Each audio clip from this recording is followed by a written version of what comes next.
বাঙালির আবেগের বড় একটা অংশ জুড়ে আছে ফুটবল। আর এই ফুটবলকে যারা এদেশে জনপ্রিয়তার শীর্ষে নিয়ে গেছেন তারা আমাদের কিংবদন্তি ফুটবলার। জাদুকর সামাদ, পিন্টু সালাউদ্দিন থেকে শুরু করে সাব্বির কিংবা মুন্না, বিভিন্ন প্রজন্মে সবুজ মাঠে জাদুকরী নৈপুণ্যে দেশের মানুষকে আনন্দে ভাসিয়েছেন এই তারকারা। আজ আমরা জেনে নেব বাংলাদেশের ফুটবল ইতিহাসের এমনই 10জন স্মরণীয় ফুটবল নায়কের গল্প। প্রয়াত সৈয়দ আব্দুস সামাদ, ফুটবলের জাদুকর। অসাধারণ ড্রিবলিং ও বল নিয়ন্ত্রণের জন্য সৈয়দ আব্দুস সামাদ জাদুকর উপাধি পান। 1895 সালে জন্ম নেওয়া এই কিংবদন্তি 1926 সালে সর্বভারতীয় দলের অধিনায়ক হন। তার নেতৃত্বে চীনের বিপক্ষে 3-0 গোলে পিছিয়ে থেকেও 4-3 ব্যবধানে জয় পায় ভারত, যেখানে সামাদ একাই 4 গোল করেন। 1964 সালে মৃত্যুর আগে জীবনের শেষ ভাগে তিনি চরম আর্থিক সংকটে ভুগেছেন। প্রয়াত জাকারিয়া পিন্টু, সাবেক সেন্টার ব্যাক। জাকারিয়া পিন্টু ফুটবলের এক অবিস্মরণীয় নাম। 1971 সালে মহান মুক্তিযুদ্ধের সময় গঠিত ঐতিহাসিক স্বাধীন বাংলা ফুটবল দলের গর্বিত অধিনায়ক ছিলেন তিনি। স্বাধীনতার পর 1973 সালে বাংলাদেশের প্রথম জাতীয় দলের অধিনায়কের দায়িত্ব পালন করেন। মাঠ ও মাঠের বাইরে অভিভাবক তুল্য এই নেতা স্বাধীনতা ও জাতীয় ক্রীড়া পুরস্কারে ভূষিত হন। 2024 সালের 18 নভেম্বর তিনি মৃত্যুবরণ করেন। কাজী সালাউদ্দিন দেশের প্রথম ক্রীড়া সুপারস্টার। আবাহনী ক্রীড়া চক্রের হয়ে 1973 সালের এক ম্যাচে 7 গোল করার অনন্য কীর্তি করেন তিনি। স্বাধীন বাংলা ফুটবল দলের এই সদস্য তার খেলার পাশাপাশি স্টাইলিশ ব্যক্তিত্ব দিয়ে তরুণদের আলোড়িত করেছিলেন।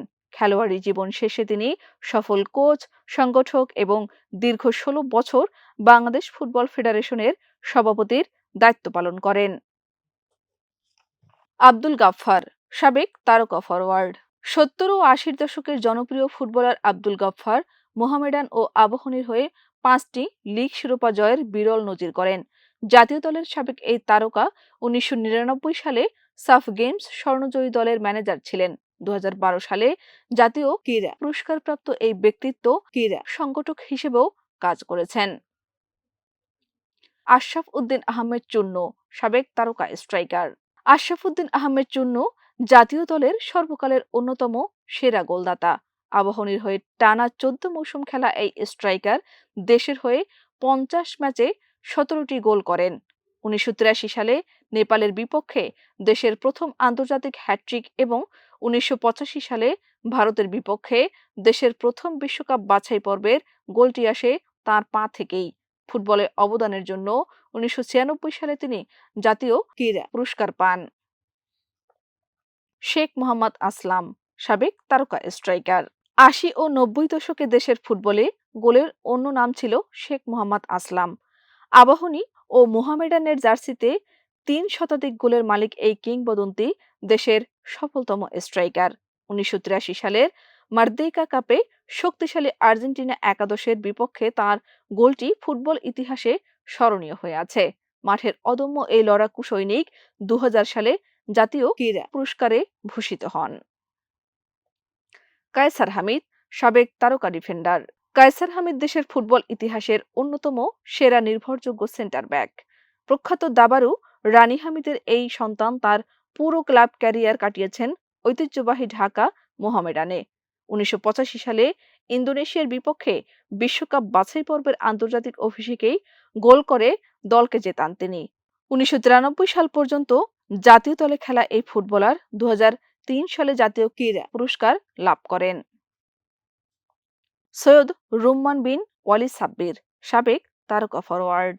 অসাধারণ ড্রিবলিং ও আক্রমণাত্মক ফুটবলের জন্য রুম্মান বিন ওয়ালি সাব্বির ভক্তদের কাছে বাংলার মারাদোনা নামে পরিচিত ছিলেন।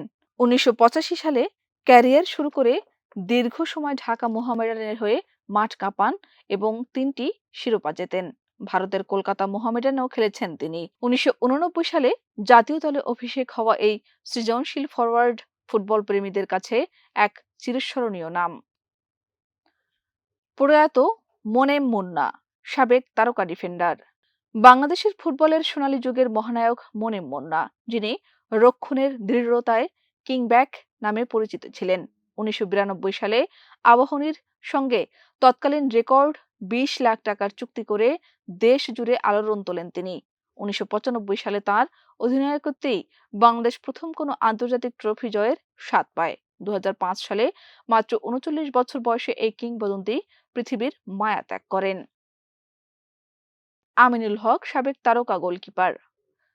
মোহাম্মদ আমিনুল হক বাংলাদেশের ফুটবল ইতিহাসের অন্যতম সেরা গোলরক্ষক ও সফল অধিনায়ক। দেশের হয়ে 50টি আন্তর্জাতিক ম্যাচ খেলা আমিনুল 2টি সাফ গেমস স্বর্ণপদকজয়ী দলের অতন্ত্র প্রহরী ছিলেন।